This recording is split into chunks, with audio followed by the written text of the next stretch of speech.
29 de abril. Começa agora o programa A Hora e a Vez da Pequena Empresa. Confira no programa de hoje o advogado Marcos Tavares Leite falando sobre o programa de regularização tributária. O professor Edmundo Medeiros alertando os empresários sobre compensação de tributos. O economista Simão Davi Silber comentando sobre perspectivas econômicas. E nesta semana, o presidente do Simples, Joseph Cury, recebe a advogada trabalhista Cláudia Campas Braga Patá, sócia fundadora da Patá e Marconde Sociedade de Advogados. Fique conosco!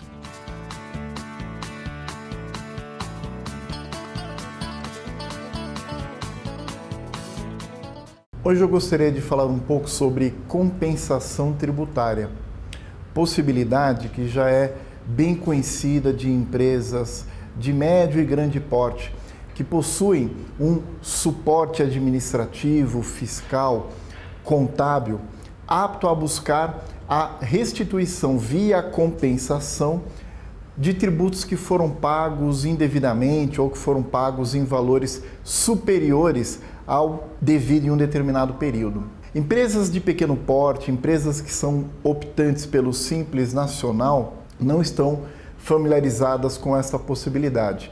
No entanto, devem estar atentas ao fato de que o sistema do Simples Nacional, especificamente os aplicativos disponibilizados no sítio de internet do Simples Nacional, possibilitam compensação de valores que foram porventura recolhidos acima do devido dentro do regime do Simples Nacional. O empresário, o microempresário, irá encontrar o aplicativo Compensação a Pedido.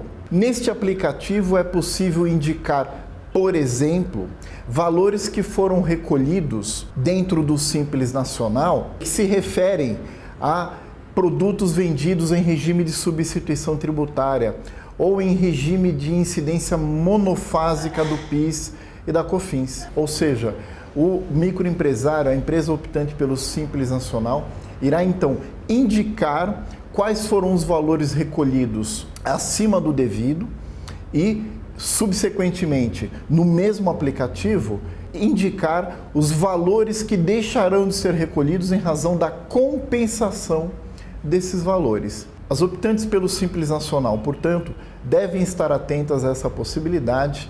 É uma possibilidade aberta a todos e acessível em razão da sua relativa simplicidade e que, evidentemente, permite a redução da carga tributária, inclusive para empresas optantes pelo Simples Nacional.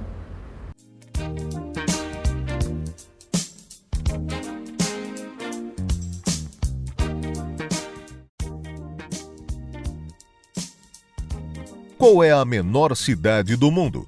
Ela fica na Croácia. Chama-se Rum. Possui apenas 10 casas, 2 igrejas e 28 moradores. Rum é uma cidade medieval e recebe turistas todos os anos por causa dessa fama que carrega. Essa, você sabia?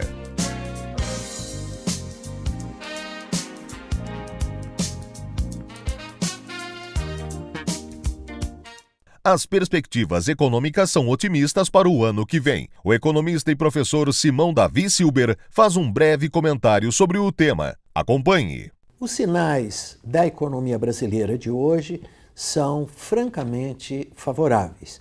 Estamos iniciando uma nova fase da economia brasileira depois de um período extremamente ruim, extremamente desfavorável durante os anos de 2015 e 2016, quando a economia brasileira encolheu 7,2% e, em termos per capita, os brasileiros, em média, ficaram 8,6% mais pobres.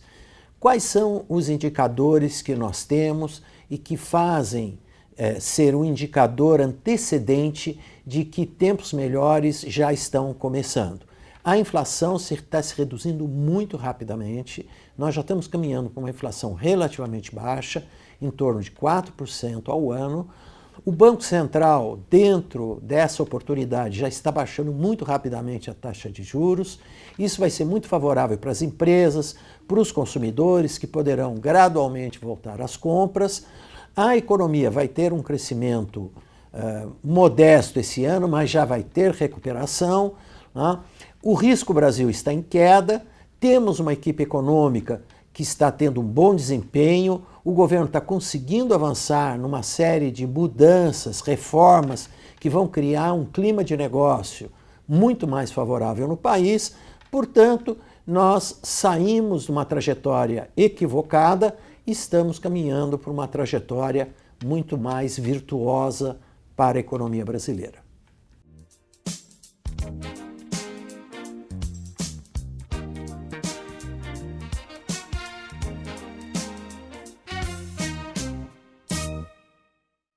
No início do ano foi editada a medida provisória 766, que instituiu o Plano de Recuperação Tributária, trazendo a previsão da possibilidade de parcelamento até quitação de dívidas tributárias junto à Receita Federal e à Procuradoria-Geral da Fazenda Nacional.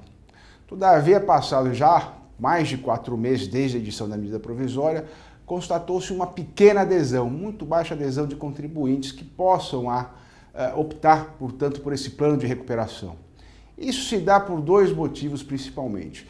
Primeiro, a falta de atração para que realmente haja uma adesão a essa modalidade de parcelamento, que no final das contas, tirando pequenas exceções, pequenas questões, ela simplesmente permite o parcelamento num prazo mais longo, mantendo multas, juros e poucas condições favoráveis para a adesão, além daquilo que já existe normalmente.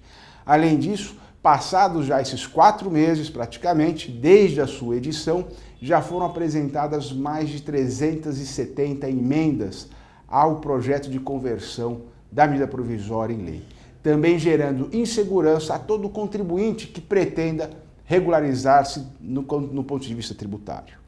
Hoje, portanto, nós temos uma situação em que, apesar do prazo final para adesão ao plano de recuperação tributária ser 31 de maio, portanto, pouco mais de um mês, a adesão é muito pequena, poucos estão procurando esse meio de regularização tributária e continuam, portanto, com as suas pendências. Dessas 370 emendas já apresentadas, vale destacar algumas questões importantes e que provavelmente, se aprovadas, vão ser adequadas e vão realmente trazer o contribuinte à adesão e à regularização tributária. Vamos destacar algumas delas. Entre elas, a redução de multas e juros já incorridos de maneira a que seja realmente o valor final, não o valor histórico, mas o valor final, seja mais baixo. Outra questão também, no que diz respeito à atualização monetária da dívida tributária, que ela seja não pela Selic, mas sim por índices de inflação ou pela TJLP. A possibilidade de pagamento da dívida tributária através de precatórios ou mesmo através da dação de pagamentos em outros bens. Precatórios muito justificado, porque é justamente um crédito que o contribuinte tem em face do poder público e, portanto, nada mais justo que ele possa fazer esta compensação.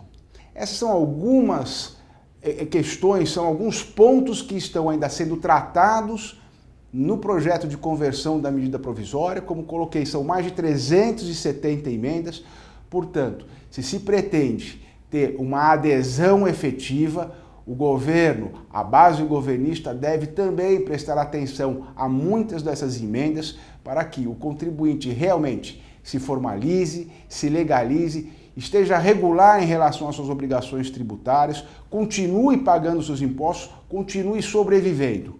E isso principalmente enquanto nós não temos uma reforma tributária efetiva, um sistema fiscal realmente modificado de forma mais racional, de forma a permitir que aquele que é o verdadeiro empreendedor do país cumpra suas obrigações tributárias, pague o seu imposto, mas tenha também o seu retorno e lhe seja permitido gerar emprego e renda. Essa é a grande preocupação do SINP.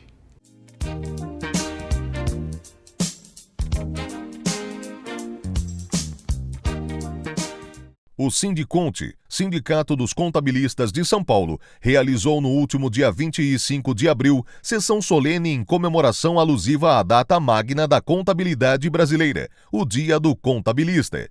A mais antiga entidade contábil do estado de São Paulo reuniu no evento lideranças de classe, empresários, autoridades e acadêmicos. A festividade de hoje nós esperamos receber pessoas marcantes, pessoas de importância dentro do ramo contábil, que todos possam estar comemorando em conjunto nesta data que nós consideramos de bastante importância para a nossa profissão.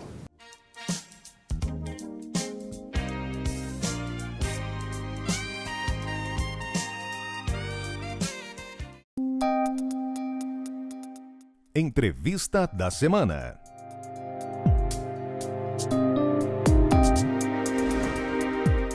A nossa convidada de hoje é a doutora Cláudia Campas Braga Patá. É um prazer tê-la conosco. Obrigada pelo convite, é um prazer é meu. Doutora, em 2015, a senhora esteve aqui e fez uma série de afirmativas e todas elas se concretizaram. Que era a sua avaliação do momento, a mudança da legislação, o novo enfoque social, etc. Hoje, o grande tema é a reforma trabalhista. Ótimo. Vamos falar um pouquinho a respeito Vamos. disso? Qual a sua avaliação dessa reforma trabalhista?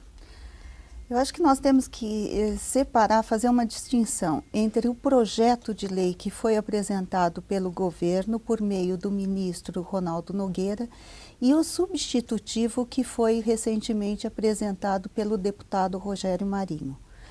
Na verdade, o projeto do ministro, ele tinha por finalidade alterar alguns dispositivos da CLT a fim de modernizar as relações de trabalho. E 4 eram os focos principais deste projeto que foi encaminhado ao Congresso: valorização da negociação coletiva, mecanismos que pudessem evitar diminuir a informalidade, a representação no local de trabalho e a atualização da Lei 6.019 de 74, que trata do trabalho temporário.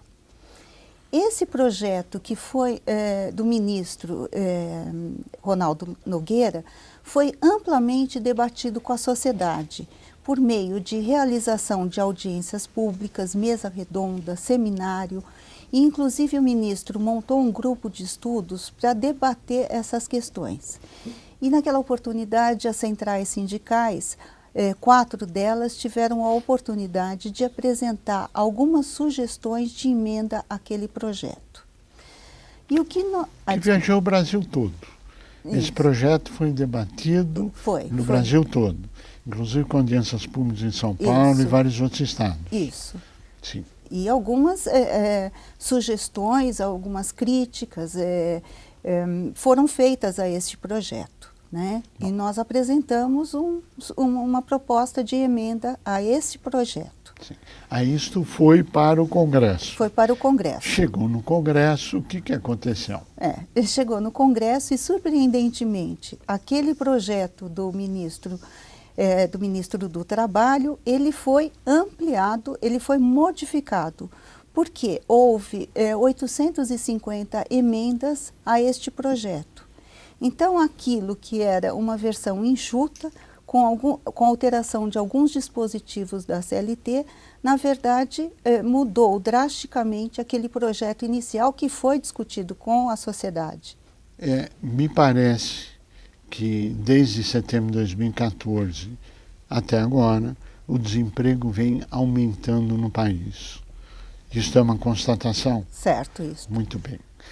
Medidas precisam ser tomadas no sentido de se inverter essa tendência e voltarmos a ter poder de compra, crescimento econômico, enfim, exatamente a contramão da onde nós estamos indo com a questão de emprego.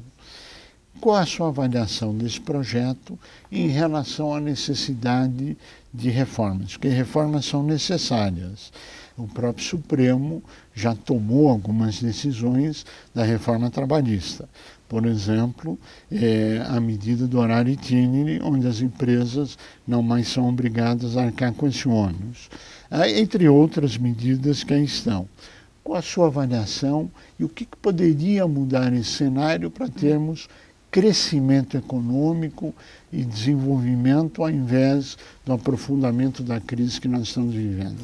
Bom, o desemprego tem aumentado muito ultimamente. Nós temos 13 milhões de desempregados atualmente. Então é evidente que a nossa CLT, que é de 1943, ela precisa ser modernizada e contemplar a nova realidade que nós estamos vivenciando. Sem dúvida. Né? É muito importante que a CLT ela preveja novas formas de contratação, o teletrabalho, enfim, as novas modalidades de trabalho para se adaptar ao momento socioeconômico que nós estamos vivenciando. Claro. E, a meu ver, a flexibilização das leis do trabalho, ela é importante para isso, porque a flexibilização não é supressão de direitos. A flexibilização é uma adaptação dos direitos dos trabalhadores àquele momento socioeconômico que aquela determinada empresa está vivenciando. E para as empresas também.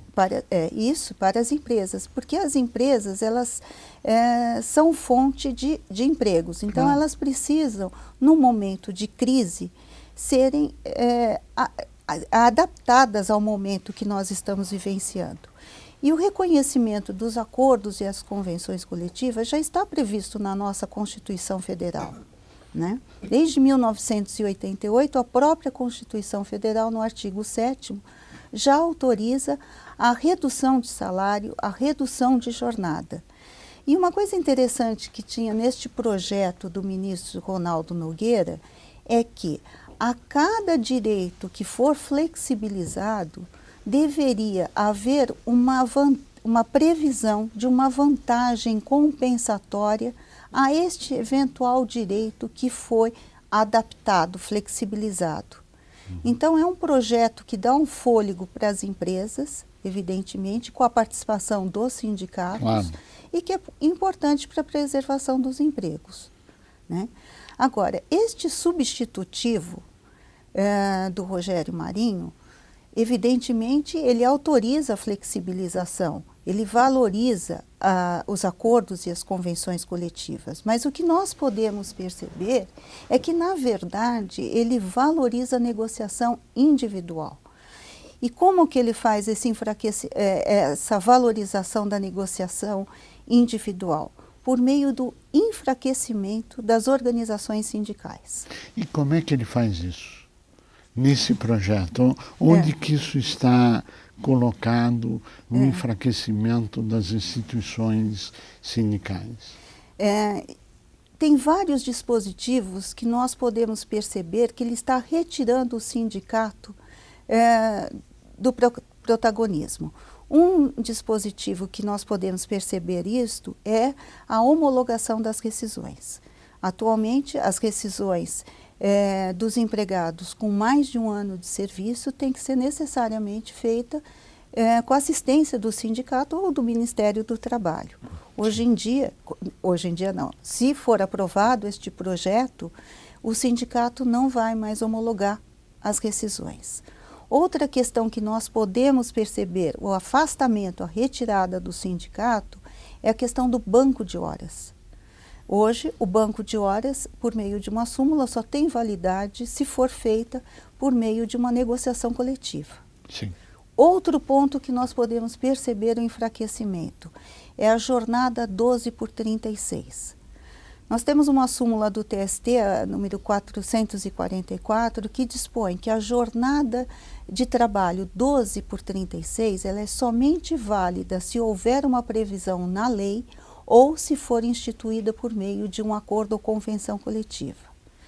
Nesse substitutivo do deputado, essa jornada 12/36 pode ser estabelecida individualmente com o empregado.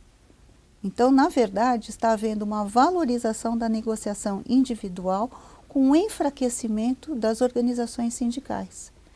Mesmo porque não é só por meio desses dispositivos que nós verificamos o enfraquecimento. Na medida em que o substitutivo pretende retirar a obrigatoriedade da contribuição sindical, ela com certeza vai enfraquecer o movimento sindical. Agora, na sua avaliação, por que tivemos mais de 800 emendas nesse projeto? Essas emendas elas foram dirigidas pelos empresários, pelos deputados, e a maior parte delas foram acolhidas. né? Algumas foram rejeitadas de plano, dada a sua inconstitucionalidade. E outras foram, na grande maioria, elas foram aceitas e viraram um dispositivo desse substitutivo. Bom, na prática, o que nós estamos assistindo a uma polarização e um choque de interesses que está sendo colocado no Congresso Nacional. E claro que isto, na véspera de um ano eleitoral, isto leva a uma dúvida se será aprovado ou não do jeito que está colocado. Qual a sua avaliação? Bom, eu acho que algum tipo de reforma vai haver. Mesmo que é necessário. Porque, além de ser necessária, vai ser uma bandeira desse novo governo. Claro. Né? Então, eu entendo que reforma vai ter que haver. Mas a reforma não pode, a meu ver, esta reforma do jeito que está, ela não pode ser aprovada na íntegra, porque com certeza vai trazer prejuízos aos trabalhadores.